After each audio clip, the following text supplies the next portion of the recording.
The rain fell as if the sky had declared war on the city. Luke, a single father who made his living as a delivery driver, fought against the current rising in the middle of the street. An unconscious woman was a dead weight over his shoulder, her dress stained with mud, the cold, chaotic smell of gasoline and floodwater clinging to her. He didn't know who she was. He'd only seen her car drifting sideways, its hazard lights blinking weakly against the storm's fury. A thin silver chain was just visible at her throat, a small pendant catching the faint light, engraved with the initials ML. He waded through the black water, his foot searching for purchase, and finding only the slick, terrifying edge of an open manhole cover. From a second-story window of his small apartment nearby, his daughter's voice cut through the downpour. "Daddy!" The cry pulled at him, a sharp tug-of-war between his duty to his child and his instinct to save this stranger. He pushed forward, finally reaching the relative safety of an abandoned coffee shop. He laid her gently on a dry booth seat, draped his own soaked jacket over her, and stared out as the street surrendered completely, becoming a river. A moment later, she stirred. Her eyes opened, clouded with a dazed confusion that sharpened instantly into something else. Recognition. Are you Luke Carter?" she asked, her voice a raw whisper. He frowned, certain he'd never seen her before in his life. Just then, her phone slipped from her pocket and clattered to the floor. The screen lit up, illuminating a single photograph of him standing beside another woman, his wife who had been dead for 3 years. The image on the tiny screen was a ghost. It burned in the gloom of the abandoned coffee shop, a digital specter from a life that had been violently erased. There he was, younger by 3 years, a lifetime ago, with his arm around his wife, Sarah. They were standing in front of the old oak tree in McKinley Park, the one they'd carved their initials into on their second date. Sarah was laughing, her head thrown back, her eyes crinkling in that way that had always made his heart ache with a fierce, protective love. He hadn't seen this particular photograph in years. He thought it had been lost with her laptop in the fire. Yet here it was, glowing in the palm of a stranger, a woman he had just pulled from the churning, debris-filled water that had once been Elm Street. His mind, already numb from the cold and the adrenaline, struggled to form a coherent thought, grasping at the most logical explanation.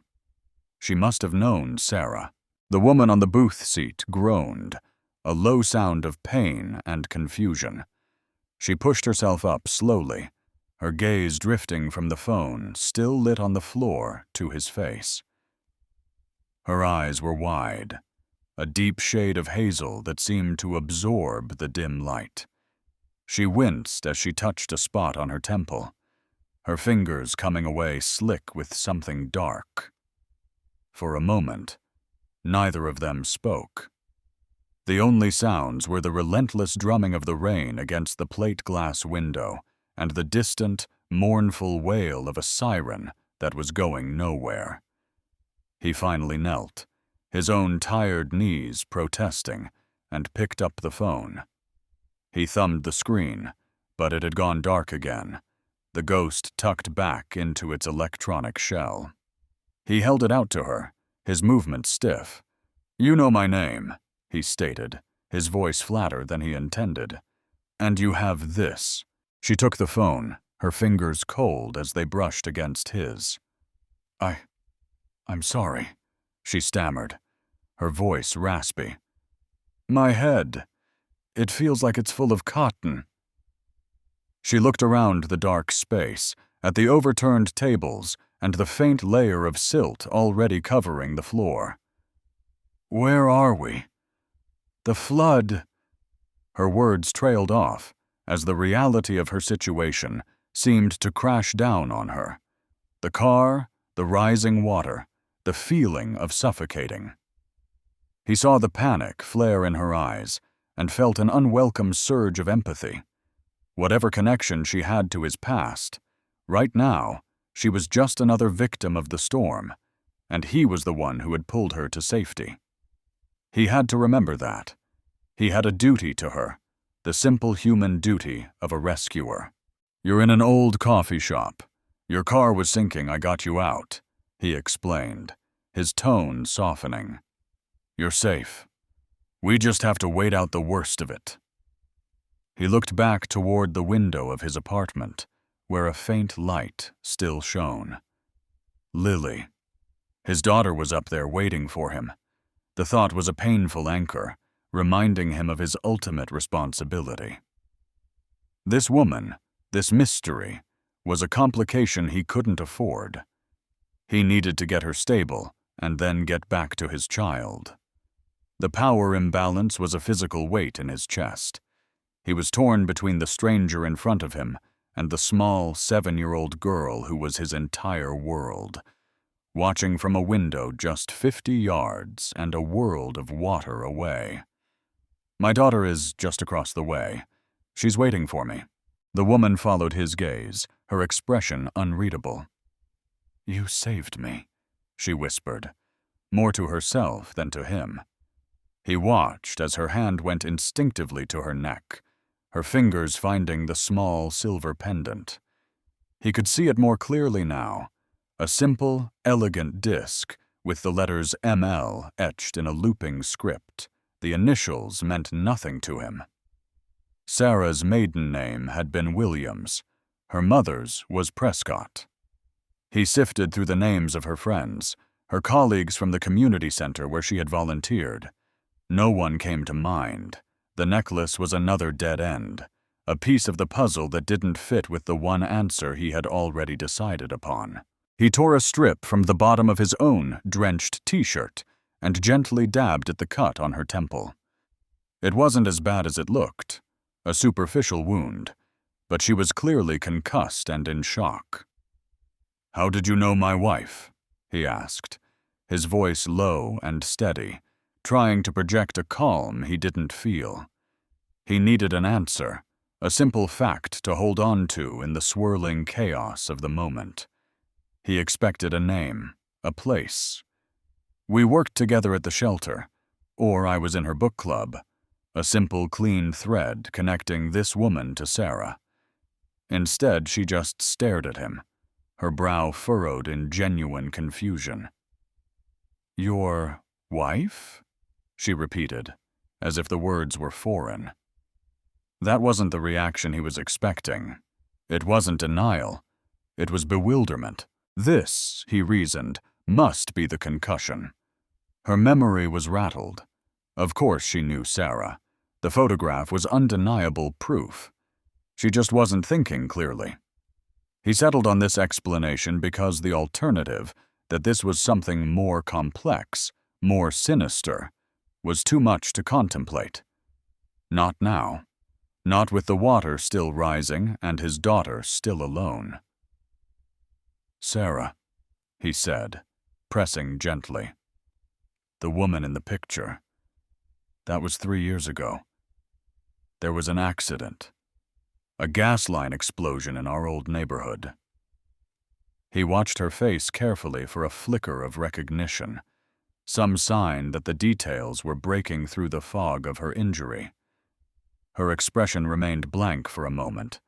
Then something shifted. A shadow passed through her eyes, a darkness that had nothing to do with her physical state. But she said nothing, merely pulling his jacket tighter around her shoulders. He sighed, a breath of cold air in the damp room. There would be no easy answers tonight. He stood up and walked to the front window of the cafe, peering out into the deluge.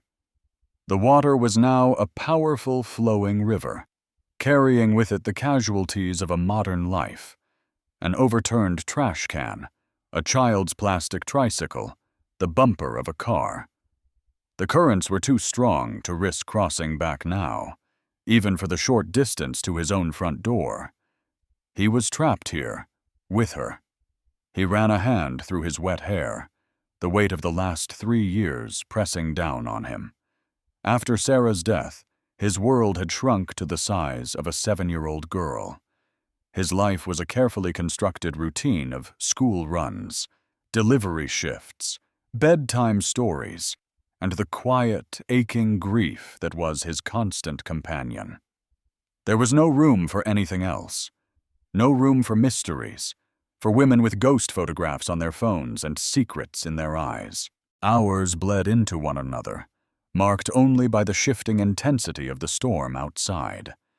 The initial torrent had settled into a grim, unyielding downpour that hammered a constant, hollow rhythm on the roof of the coffee shop.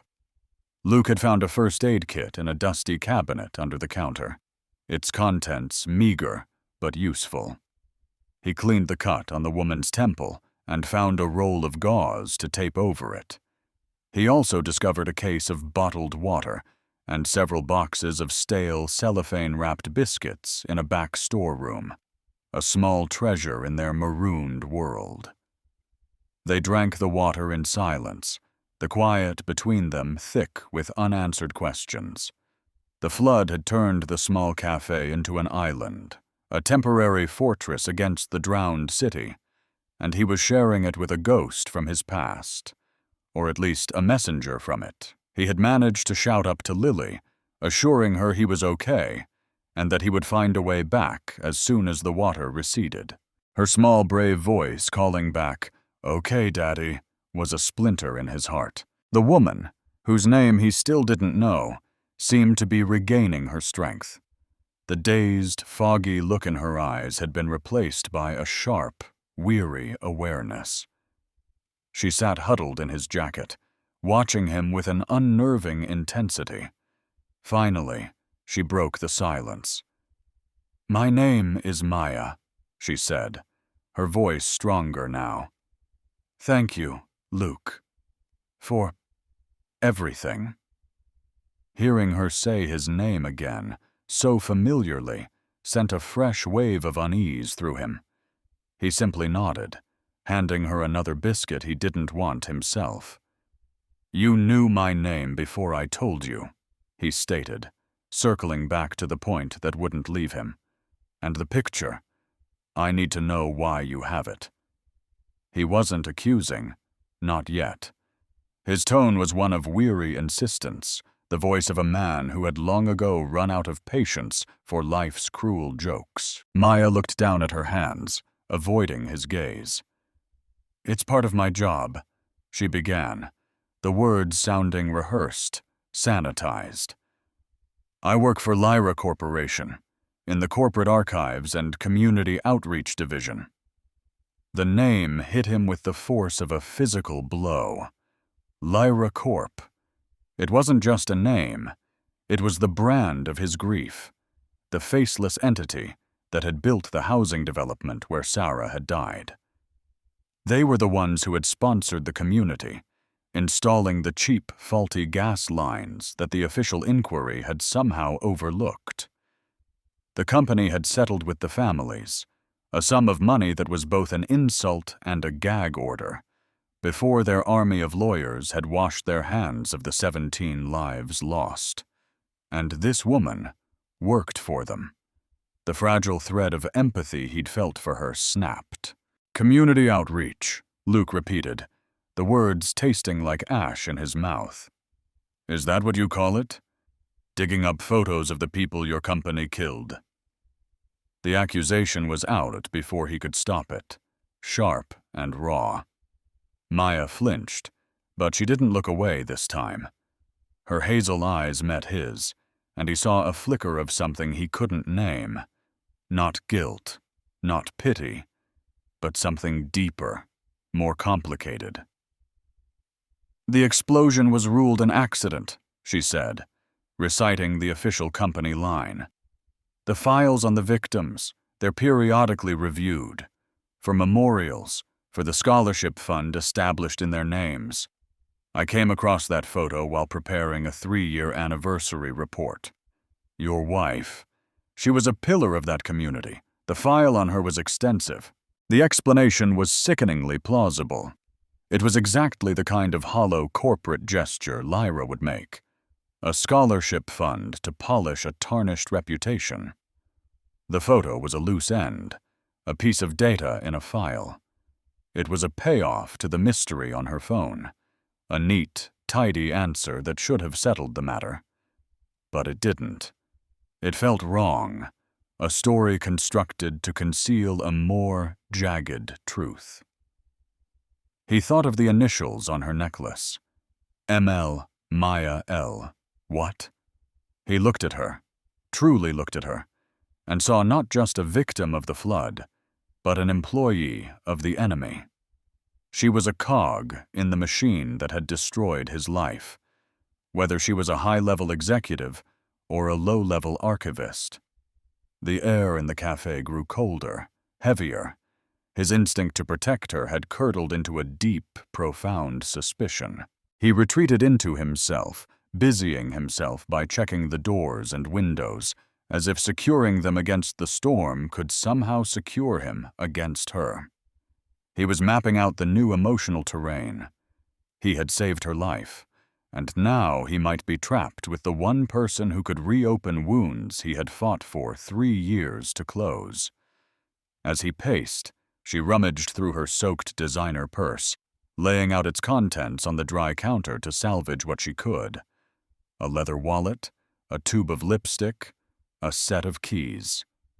As she fumbled with the wallet, a plastic card slipped from a slot and fell to the floor. Luke bent to pick it up without thinking. It was an employee ID card.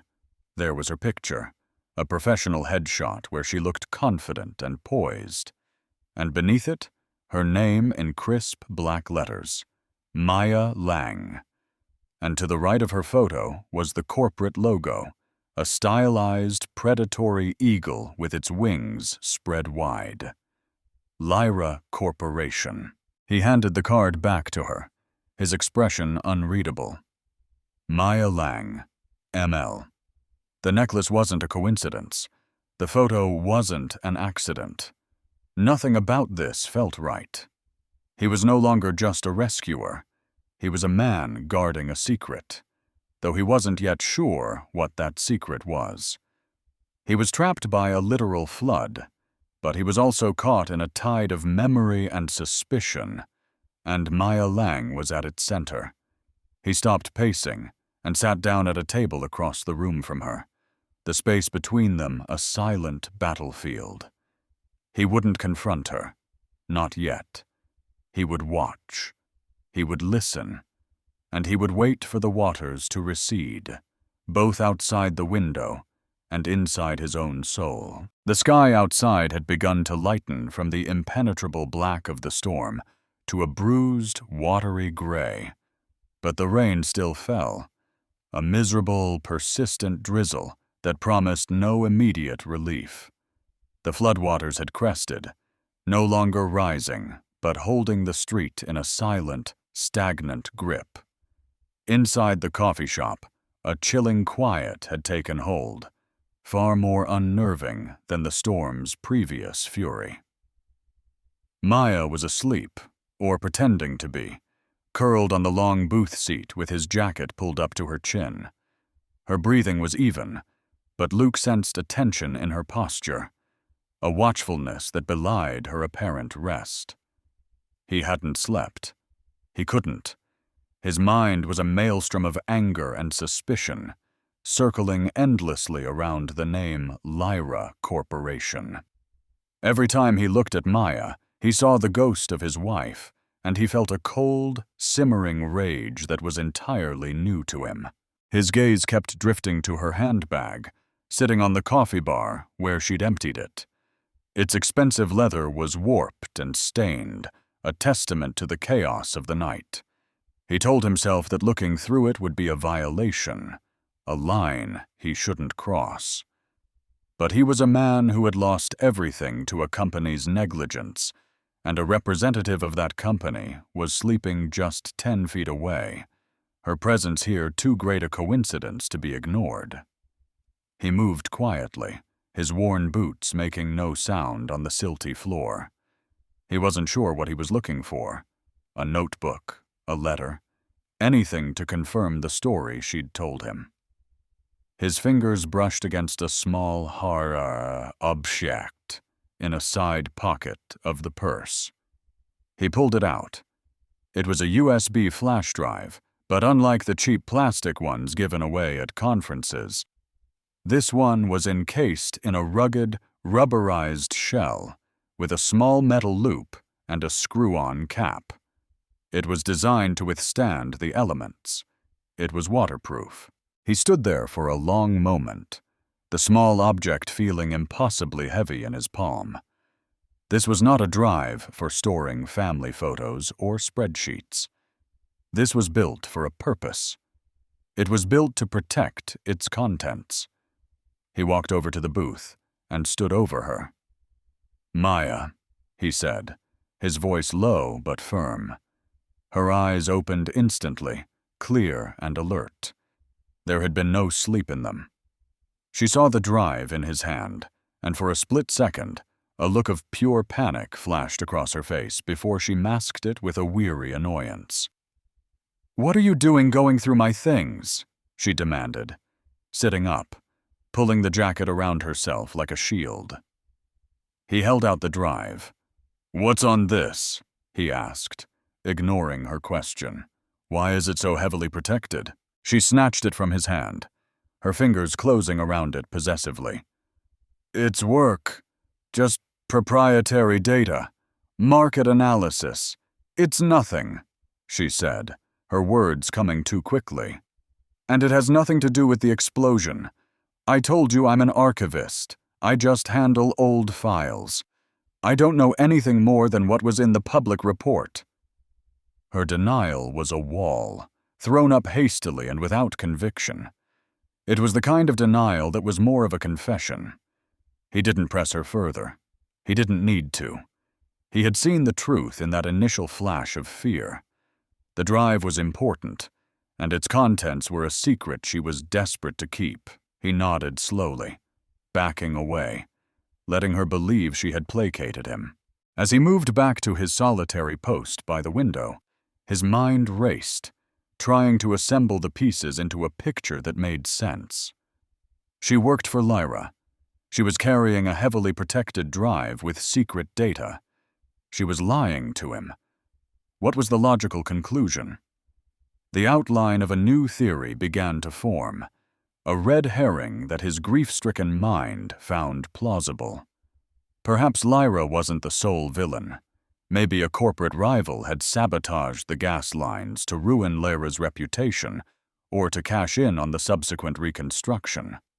In that scenario, Maya could be a corporate spy, an agent from another company who had stolen incriminating data. Or conversely, maybe she was a Lyra employee, a loyalist tasked with hiding the evidence of their own malfeasance, and the accident in the flood had been an attempt by a competitor to get it from her. It was a complex, paranoid thought, but it was easier to believe than the simple, brutal truth he suspected, that Lyra had acted alone, and Maya was involved. He needed to know what was on that drive. The need was a physical ache, a hunger for the truth he had been denied for 3 long years. He thought of the manager's office in the back of the cafe. It was on a slightly raised platform, perhaps 4 or 5 inches higher than the main floor. It was a long shot, but it was possible a desktop computer in there had been spared. He waited, his patience stretched thin, until Maya finally seemed to drift into a genuine exhausted sleep. He took the USB from her bag, his heart pounding with the transgression. He slipped into the small, cramped office. A thick layer of dust covered everything, but the floor was dry. An old, boxy desktop computer sat on the desk. With a silent prayer, he pressed the power button. The machine whirred to life with a groan, the screen flickering on. He slid the USB into the port. A new drive icon appeared. He clicked it. The drive was almost entirely empty, containing just a single folder. He tried to open it, but a password prompt immediately blocked him. The folder was locked down with a level of encryption he had never seen before. It was utterly impenetrable. He felt a crushing wave of disappointment, but as his eyes scanned the screen, he saw it. The name of the folder itself wasn't encrypted. It was two simple words that meant nothing and everything all at once. Project Helix. He stared at the name, committing it to memory. Project Helix. It sounded cold, clinical, scientific. It was the name of a secret. He didn't have the key, but now he knew the name of the lock. He pulled the drive from the computer, the small device now feeling like a charged weapon in his hand. He slipped it into his own pocket and walked back out into the main room. Maya hadn't moved. He stood by the window, watching the gray light of dawn filter through the rain, his resolve hardening into something cold and sharp as steel. By late afternoon, the world outside had changed. The rain had ceased, leaving behind a sky the color of a fresh bruise. The water, a murky brown sea that had swallowed the neighborhood, had finally begun its slow, grudging retreat. It left behind a thick coat of slime on everything, a landscape of wreckage and ruin. With the receding water came a flicker of life. A single bar of cell service appeared on Luke's phone. It was a fragile connection to the world they had been cut off from, and for Luke, it was a lifeline to the truth. He looked over at Maya, who sat watching him, her face pale and drawn. She hadn't mentioned the missing USB drive, and he hadn't offered any information. They were locked in a cold war. The small, rugged piece of plastic in his pocket, the secret territory they were fighting over. He climbed out of a side window onto the relatively dry roof of the cafe's adjoining storage shed, the phone pressed to his ear. It rang twice before a familiar voice answered. "Luke, man, are you okay? I saw the news your whole area is a disaster zone." It was David Chen, a friend from college, a man whose encyclopedic knowledge of code was matched only by his unwavering loyalty. David had been the best man at his wedding. He had held a sobbing Luke upright at Sarah's funeral. "I'm okay, Dave. Lily's safe," Luke said, his voice tight. "Listen, I don't have a lot of time or signal. I need your help. It's about Sarah." The silence on the other end was heavy with shared grief. "Anything. You know that. What do you need?" "I have a USB drive," Luke explained, keeping his voice low. "It's heavily encrypted. I know it has something to do with the explosion. I'm in an old coffee shop. There's a desktop here that works, but I can't get past the password." He could practically hear the gears turning in David's head. Okay. Is the machine connected to the internet?" "No, the whole grid is down," Luke replied. David paused. "That's harder, but not impossible. It'll have to be a remote-assisted brute force attack. It's going to take a while, and I'll have to walk you through installing some software from a remote server. You ready to become a hacker, buddy?" Luke looked back through the window at Maya. "I have to be," he said, a grim determination hardening his voice. "Tell me what to do." For the next 2 hours, the dusty manager's office became a command center.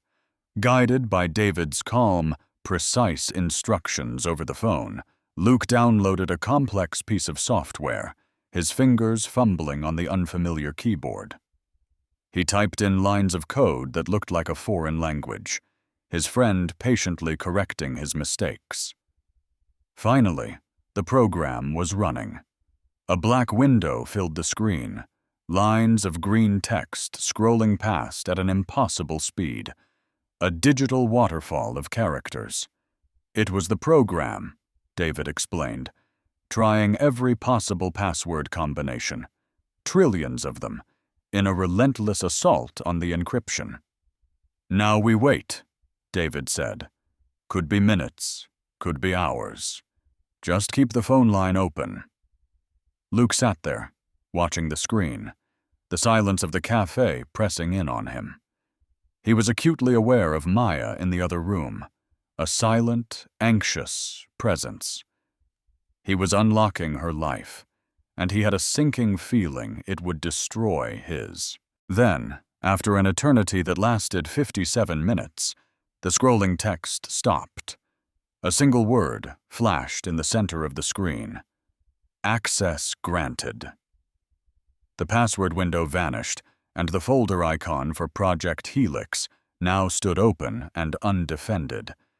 His breath caught in his throat. "Dave, I'm in," he whispered into the phone.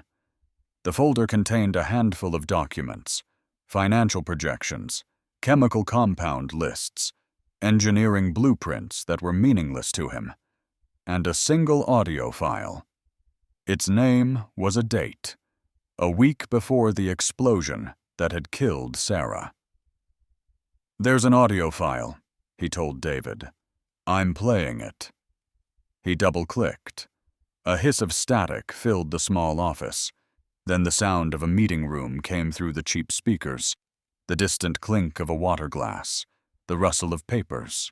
A man's voice, smooth and confident, filled the air. "Let's be clear," the voice said, an edge of impatience in his tone. "The cost of a full system replacement and regulatory compliance is $7 million. The cost of a controlled, off-the-books venting of the excess pressure is next to nothing. The insurance payout, should an unforeseen incident occur, is $50 million. The numbers speak for themselves." Another, more nervous voice chimed in. "But, Director, the risk. If the atmospheric conditions aren't perfect, that much raw gas venting into a residential zone." The first voice cut him off. "The risk is acceptable and has been accounted for in the projections. We proceed with the venting." Luke felt the blood drain from his face. It wasn't negligence. It wasn't an accident. It was a calculation, a business decision. "Jesus, Luke," David breathed over the phone. "They're admitting it. They caused it on purpose." Then a third voice joined the recording. A woman's. Her voice was calm, articulate, and professional. A soothing balm poured over a venomous discussion. "The official narrative, should any inquiries be made, is already prepared," she said. "We will emphasize our commitment to community safety, our swift and transparent cooperation with investigators, and the establishment of a generous relief fund for any affected families. The focus will be on our role as a compassionate corporate citizen in the face of a tragic, unforeseeable accident." Luke's entire body went rigid. He knew that voice. He had been hearing it for the past day. The specific cadence, the cool, measured delivery. It was the same voice that had told him her name was Maya. The recording continued, but Luke no longer heard the words. He was hearing the chilling disconnect between the voice on the recording, an accomplice crafting the lies to cover up mass murder, and the woman sitting in the other room, huddled in his jacket. She wasn't just an archivist who stumbled upon a file. She was the spokesperson.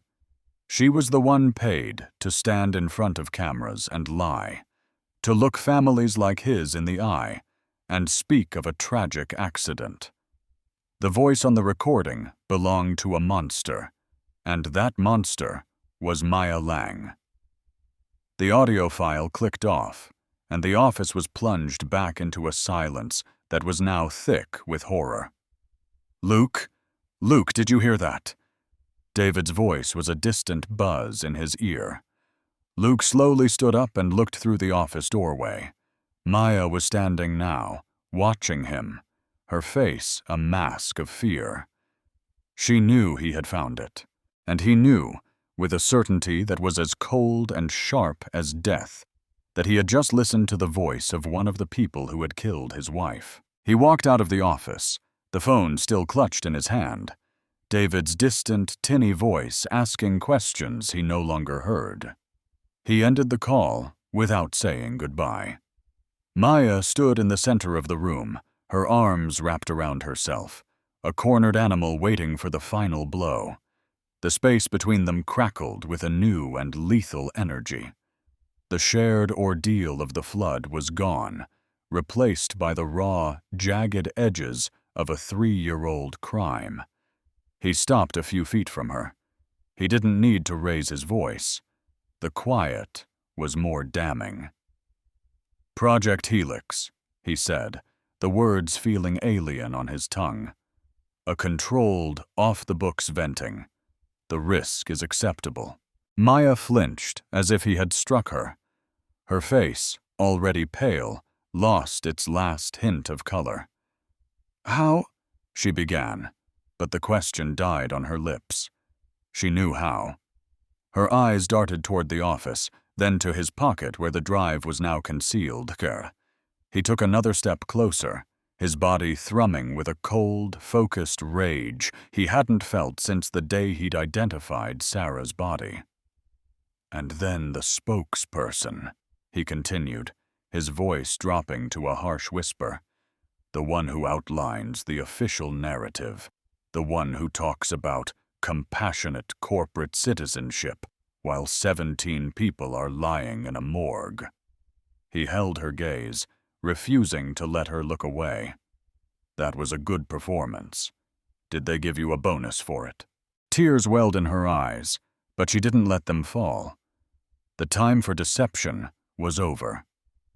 "Yes," she said, her voice brittle. "It was me. And yes, they did." The simple, unadorned confession was more shocking than any denial. She didn't fight, didn't try to explain it away. She owned the ugly truth of it. "I was 26 years old, Luke. I was ambitious and naive, and they offered me a salary that was more money than my parents had made in their entire lives combined. They told me it was a tragic accident. They gave me a script full of talking points about faulty municipal pipes and unforeseen geological pressures. I was paid to be believable, and I was very, very good at my job." "You lied," he shot back, the words like stones. "You stood on television and you looked into the cameras and you lied. My daughter saw you. She was 4 years old and she saw you on the news, telling the world that what happened to her mother was just bad luck." The fury he had been suppressing for years was finally boiling over, white-hot and blinding. He saw Sarah's laughing face from the photograph, and all he wanted to do was break something. "I believed the lies, too," Maya said, her voice rising to meet his, a desperate, pleading edge to it now. "At first, for months I believed it, but it never sat right. The reports were too clean. The investigations were closed too quickly." She began to pace, the nervous energy too much to contain. "I started seeing the families of the victims at memorials Lyra sponsored. I saw you, standing in the back with your little girl. I saw the faces of the people whose lives had been shattered, and I had to listen to Director Harrison on stage, the man from the recording, talking about healing and community. The guilt, it was like swallowing glass, every single day." She stopped and faced him, her eyes burning with a fire he hadn't seen before. "So I started digging. I used my security clearance to get into the archives, the real ones, not the sanitized files they show the public. I spent more than a year, late at night, piecing it all together. That's when I found the internal memos, the cost analysis. That's when I found the recording of Project Helix." Luke stared at her, his rage momentarily checked by the sheer force of her confession. This was not the story of a cold, calculating monster. This was something else entirely. "They found out," Maya continued, her voice dropping, thick with fear. Harrison is meticulous. He has alerts for any access to sensitive files. He knew someone was building a case from within. He just didn't know who until last week. She took a ragged breath. He called me into his office. He didn't accuse me directly. He just talked about loyalty, about how disposable people are. The next day, my car's brakes started feeling soft. The day after that, a routine system check completely wiped my work computer. I knew I was out of time. I copied everything to that drive, the only one I had that was secure, and I planned to give it to a journalist this morning. And then, the final, horrifying piece of the puzzle clicked into place. The flood, Luke breathed, the realization dawning on him. Your accident. Maya gave a short, bitter laugh that was closer to a sob. It was no accident, Luke.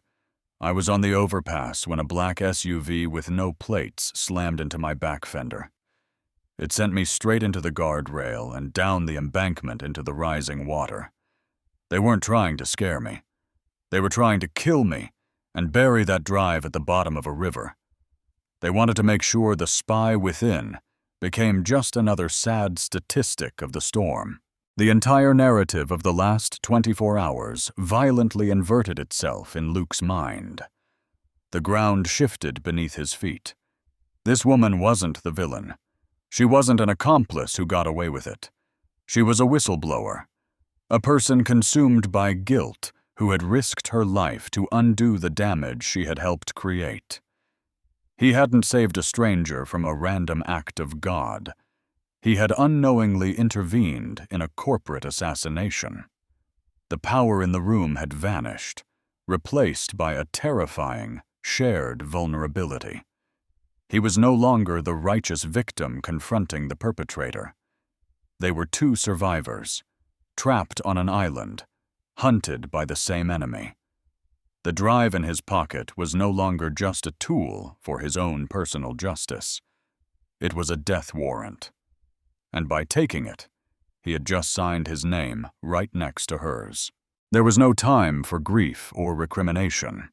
The knowledge of Lyra's attempt on Maya's life had transformed the situation from a quest for truth into a fight for survival.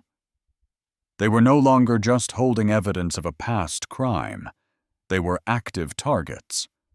Lyra's security, led by Director Harrison, would be hunting for her, and now for the man she was with. Hiding was not an option. The only way to survive was to detonate the truth so publicly that Lyra Corporation couldn't conceal the blast. They had to move before Harrison's people found them. The floodwaters, which had been their prison, now offered cover. As the water receded, emergency services and news crews flooded the city, creating chaos, the perfect environment in which two anonymous people could move undetected. "They're holding a press conference tomorrow," Maya said, her voice sharp with a newfound, feverish energy. She was scrolling through a news feed on her phone, which was now getting a steady signal. "The Grand Sheraton downtown. They're announcing a multi-million-dollar flood relief fund. It's a classic Harrison move, a grand gesture of corporate charity to dominate the news cycle and bury any negative stories." She looked at Luke, her eyes gleaming with a dangerous idea. "The ballroom will be packed with every major news outlet in the state. Live broadcast. No delays." Luke understood immediately. It wasn't just a target. It was the perfect one. A stage built by the villain, delivered to his victims. "How do we get in?" he asked. The "we" was unspoken, but absolute. They were in this together. Their plan came together in a series of urgent, whispered phone calls with David, who had instantly shifted from tech support to their tactical command. He was their eyes and ears, pulling up hotel blueprints, security protocols, and live news feeds from his apartment across town. The strategy was high risk, with a dozen points of failure. Maya would use her still-active employee ID to get them through the staff entrance. It was a gamble that her credentials hadn't been revoked yet. From there, they would navigate the back-of-house corridors to the main ballroom's AV control booth.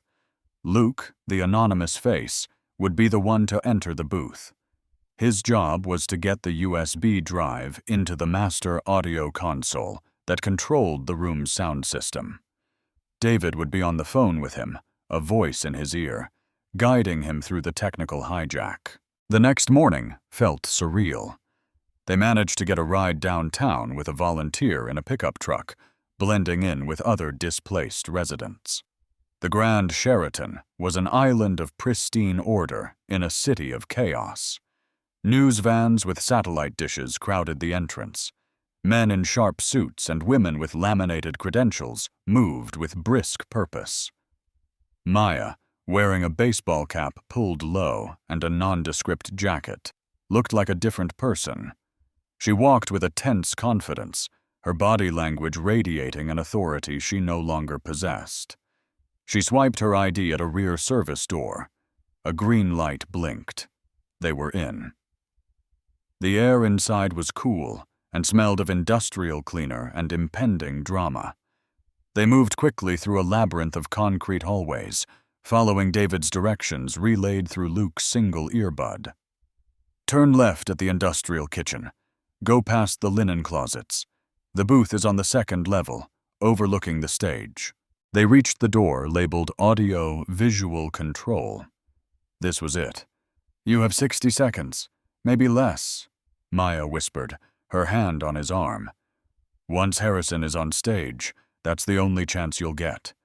I'll create a diversion. Be ready. She squeezed his arm, a gesture of solidarity that transcended everything that had passed between them. Then she was gone, disappearing down the corridor. Luke took a deep breath and pushed the door open. The booth was a small, dark room, dominated by a massive console covered in a bewildering array of sliders, knobs, and glowing buttons. A single, harried-looking technician was inside, headsets on, barking instructions into a microphone. Luke's heart hammered against his ribs. Suddenly, a fire alarm blared in the hallway outside, a piercing, intermittent shriek. The technician ripped his headset off. "What now?" he muttered, annoyed, and rushed out of the booth to see what was happening. It was Maya's diversion. "Go now, Luke," David's voice hissed in his ear. "The main mixer, front panel. Look for an RCA input. It's red and white." Luke lunged for the console, his hands shaking. He found the port and jammed the USB adapter into it. "Okay, I'm in." On the monitors in front of him, he saw the ballroom. The stage was set with a huge LyraCorp banner. The room was full, and walking toward the podium, smiling warmly for the cameras, was Director Harrison. "The file is queued up," Luke whispered. "On my mark, you override the podium mic," David instructed. "Channel 7. Slide it all the way to the top and hit the red On Air button. That will cut his mic and patch you straight through to the main speakers." Harrison tapped the microphone, the sound booming through the room. "Thank you all for coming," he began, his voice oozing a practiced sincerity. "In times of crisis, we see the true character of a community. And Lyra Corporation is, and always has been, a pillar of this community." As he spoke, Luke's eyes were locked on the audio levels on his screen, his finger hovering over the button. "He's laying it on thick," David muttered. "Wait for it." Harrison paused for effect, his expression somber. "And that is why today we are pledging $50 million to the city's recovery fund to help rebuild the lives of those affected." That was it, the ultimate act of cynical hypocrisy. "Now, Luke, now!" David yelled. Luke slammed the slider up and hit the red button. Harrison's voice cut out mid-sentence. For a split second, there was confused silence. Then, a hiss of static filled the ballroom, followed by the cold, clear sound of Harrison's own voice, captured a lifetime ago in a sterile boardroom. "The cost of a controlled, off-the-books venting is next to nothing," the recording blared through the massive speakers. "The insurance payout, should an unforeseen incident occur, is $50 million. The numbers speak for themselves." A collective gasp went through the crowd. Harrison froze, his face a mask of pure, horrified disbelief. His recorded voice continued, damning him utterly. "The risk is acceptable." Panic erupted. Journalists surged toward the stage, their cameras flashing like strobe lights. Harrison, his face white, jabbed a finger at the control booth, screaming at his security to cut it off. But it was too late. The truth was out, a poison gas of his own making, filling the room. As his security team tried to push through the frantic crowd, another group of people entered from the side of the ballroom. They wore dark blue uniforms. The police. They walked calmly, deliberately, through the chaos, their path clearing as people realized who they were. Two of the officers mounted the stage. Harrison saw them coming, and the rage on his face collapsed into sheer animal panic. He was trapped. Luke watched, breathless, as they placed the director's hands behind his back and snapped handcuffs onto his wrists.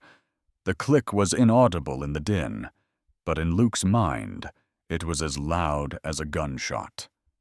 A police captain stepped to the now vacant podium. "Director William Harrison is under arrest," she announced, her voice cutting through the noise. "This recording, and other evidence, is part of an active investigation into Lyra Corporation for insurance fraud and 17 counts of corporate manslaughter." The last word hung in the air, a final brutal note of justice. From the back of the booth, hidden in the shadows, Luke watched the man who had ordered his wife's death being led away, his empire crumbling around him on live television. 1 year later, the rain was falling again. It was not the vengeful, city-drowning deluge of the past, but a soft, cleansing shower that whispered against the windows and washed the autumn leaves from the sidewalks. Inside the warm, bright space that had once been an abandoned, silt-covered shell, the air smelled of freshly ground coffee, cinnamon, and rain-soaked pavement. The name on the new plate glass window, etched in simple, elegant script, was the Harbor Cafe. Behind the counter, wiping down the polished wood, was Luke. The haunted, weary look that had settled deep in his bones a long time ago was gone, replaced by a quiet calm. He was smiling as he watched his daughter, Lily, now a confident 8-year-old, carefully drawing a picture at one of the small wooden tables. A framed photograph of him and Lily, taken on a sunny beach that summer, sat on the counter next to a jar of dog biscuits for the neighborhood pets. The past year had been a whirlwind of headlines, trials, and reckonings. Lyra Corporation, exposed for its monstrous greed, had been dismantled by the courts, its assets seized and liquidated. Director Harrison and his executive board were serving life sentences for corporate manslaughter. The victims' families, after a long and brutal fight, finally received the justice and the financial settlements they were owed. Luke had used a small portion of his share not to escape his life, but to rebuild a piece of it.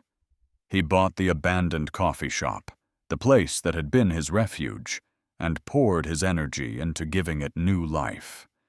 It was a monument not to what he had lost, but to what he had managed to save. The bell above the door chimed softly, a cheerful, welcoming sound. Maya Lang walked in, shaking a few raindrops from her coat.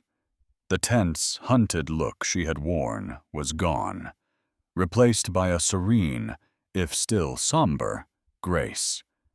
She no longer worked in corporate towers. Her life's work was now headquartered in a small office in the back of this very cafe.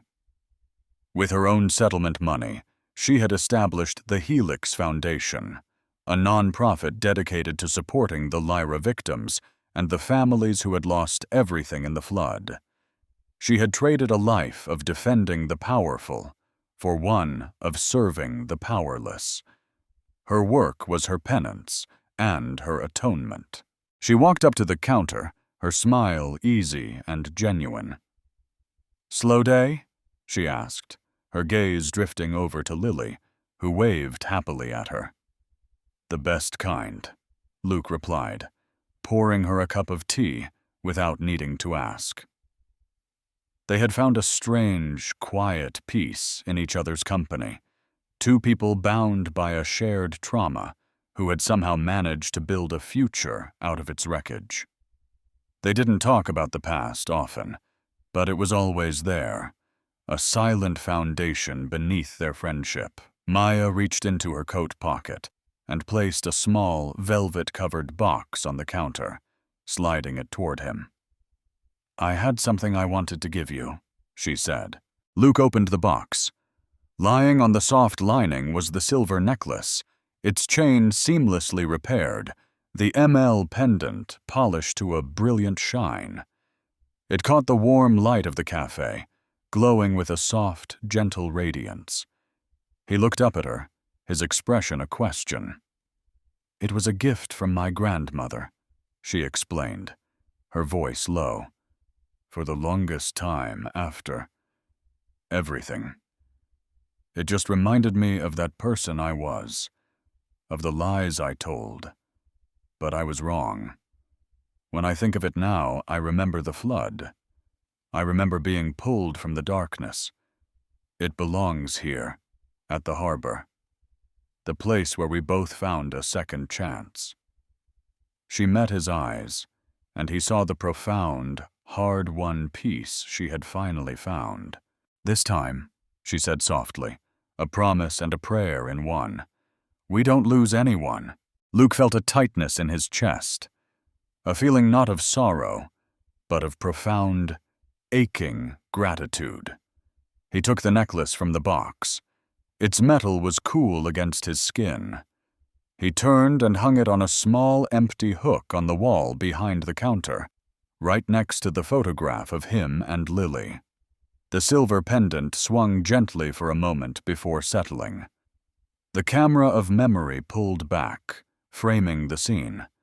The warm cafe, the gentle rain outside, the father and his daughter, and the friend who had walked through fire with them. The light caught the silver pendant, a single, brilliant point of hope in the quiet room. The letters that had once been a mark of guilt were now just a part of the story, a symbol of a promise, of a life reclaimed, and of a harbor found after the storm.